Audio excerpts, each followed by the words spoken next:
ఆంధ్రప్రదేశ్లో 420గా పేరొందినటువంటి జగన్మోహన్ రెడ్డిని నమ్ముకొని ఏ పని చేసినా ఎవరైనా సరే ఎప్పటికైనా జైలుకు వెళ్లాల్సిందే అనేటువంటి నానుడి మరోసారి నిజమైంది. ఇప్పుడు దెబ్బ ఐపీఎస్ పడింది. ఈ ఐపీఎస్ అరెస్టుకి రంగం సిద్ధమైపోయింది. ఇంతకీ ఎవరి ఐపీఎస్? జగన్మోహన్ రెడ్డి చెప్పినటువంటి ఏ పని చేసినందుకు ఇతను జైలుకి వెళ్ళేటువంటి పరిస్థితి వచ్చింది అనేది ఈ వీడియోలో వివరించబోయే ముందుగా ఇప్పటి వరకు మన ఛానల్ సబ్స్క్రైబ్ చేయని వాళ్ళు ఖచ్చితంగా సబ్స్క్రైబ్ చేయండి. ఇక విషయానికి వస్తే జగన్మోహన్ రెడ్డికి ఊడిగం చేసిన వాళ్ళల్లో ప్రభుత్వాధికారులు, పోలీసులు ఎక్కువగా ఉన్నారు. ఎందుకంటే మంత్రులు, శాసనసభ్యులు ఇలాంటి వాళ్ళు గుప్పెడ మందే ఉంటారు. పైగా జగన్మోహన్ రెడ్డికి ఊడిగం చేసి ఆ తప్పుడు పనులకి జైలుకి వెళ్ళినటువంటి చరిత్ర తెలిసినటువంటి వాళ్ళు ఈసారి చాలామంది రాజకీయ నాయకులైతే కొంతవరకు జాగ్రత్త పడ్డారు. అయితే జగన్మోహన్ రెడ్డి మరింతకాలం అధికారంలో ఉంటాడనేటువంటి భ్రమతోనో, డబ్బు కోసమో, భయంతోనో, బెదిరిస్తేనో, ప్రమోషన్ల కోసమో, ప్రలోభాల కోసమో, పదవుల కోసమో, ఇంకా దేనికోసమో, కులం కోసమో, మతం కోసమో జగన్ చెప్పిన తప్పుడు పనులు ఈసారి అత్యధికంగా పాపపు పనులు చేసింది ఎవరంటే పోలీసులు. సిఐడి సునీల్ దగ్గర నుంచి, విజయపాల్ దగ్గర నుంచి, సునీల్ నాయక్ దగ్గర నుంచి, సిఐడి సంజయ్ దగ్గర నుంచి డీజీపీలుగా పనిచేసినటువంటి వ్యక్తులు కూడా దిగజారుడు పనులు చేశారు. గౌతమ్ సవాంగ్ నుంచి కసిరెడ్డి రాజేంద్రనాథ్ రెడ్డి దాకా. అయితే జగన్మోహన్ రెడ్డి వల్ల ఆల్రెడీ అనేక మంది జైలు పాలయ్యారు, కోర్టుల చుట్టూ తిరుగుతున్నారు. ఇప్పుడు ఏది 2019 నుంచి 24 మధ్యలో చేసినటువంటి తప్పుడు పనులకి జగన్మోహన్ రెడ్డి గత చరిత్ర కూడా అదే. తన తండ్రి అధికారంలో ఉన్నప్పుడు తిను రాజ్యాంగేతర శక్తిగా చేసినటువంటి తప్పుడు పనులకు సహకరించి శ్రీలక్ష్మి దగ్గర నుంచి మోపిదేవి దాకా అనేక మంది జైలు పాలయ్యారు, కోర్టుల చుట్టూ తిరుగుతున్నారు. అయితే ఇప్పుడు ఆంధ్ర రాష్ట్రంలో తెలుగుదేశం కూటమి ప్రభుత్వం అధికారంలోకి వచ్చిన తర్వాత ఒక సంచలనమైనటువంటి అంశం ముంబై నటి జత్వానీని అరెస్ట్ చేయటం, తన కుటుంబాన్ని వేధించటం, తనని వీటీపీఎస్ గెస్ట్ హౌస్లో పెట్టి తనని చిత్రహింసలకు గురి చేయటం, బెదిరించటం, ఇవన్నీ కూడా ఈ రాష్ట్ర ప్రజలు విస్తుపోయారు. ఇంత దుర్మార్గంగా వ్యవస్థని దుర్వినియోగం చేయొచ్చా అని. అయితే ఇప్పుడు ఆ కేసులో ఇంతవరకు ఐపీఎస్లు అరెస్ట్ కాలేదు. పైగా వాళ్ళకి ముందస్తు బెయిల్ కూడా రాలేదు.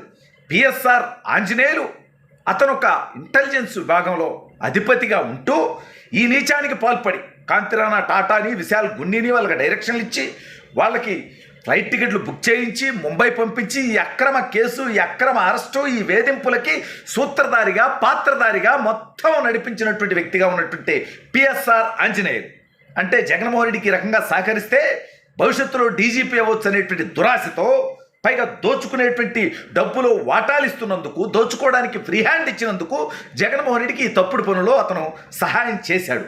అయితే ఇవాళ ముంబై నటి జత్వానీ కేసు విచారణ సందర్భంగా హైకోర్టు పోలీసులను కూడా గట్టిగానే ప్రశ్నించింది.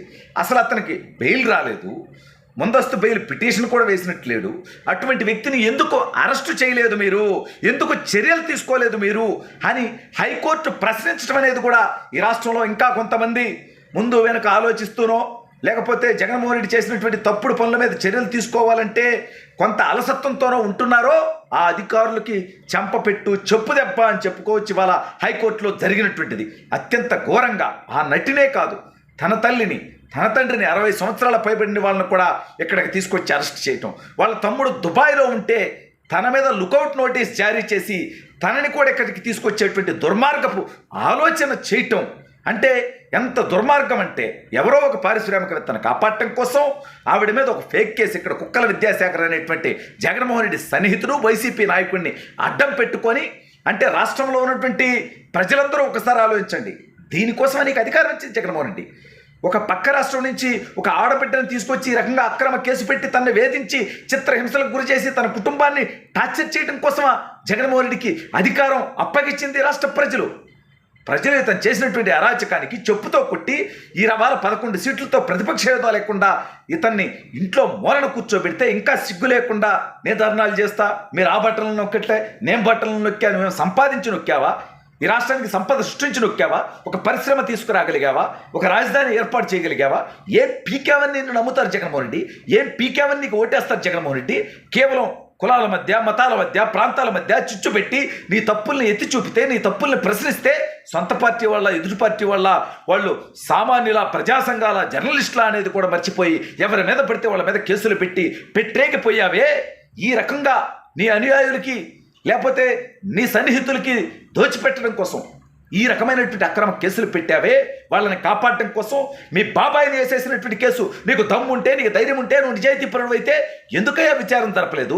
నారాసురు రథ చరిత్రని రాసావు కదా, సిగ్గులేనటువంటి మీ సతీమణి భారతీరెడ్డి గారు నడిపేటువంటి హక్కుపక్షి సాక్షి పేపర్కి సిగ్గు లేకుండా ఆ రోజు చంద్రబాబు నాయుడు గారి మీద విమర్శలు చేశారు. నువ్వు 5 ఏళ్ళు ముఖ్యమంత్రిగా ఉన్నావు, ఆ కేసు విచారణ త్వరగా పూర్తి చేయమని సిబిఐని అడిగావా? సిబిఐకి నువ్వు సహకరించావా? ఆ కేసు విచారణ చేసి నిందితులు ఎవరో శిక్షించేలా చేసావా? బుద్ధుండమని లేదా?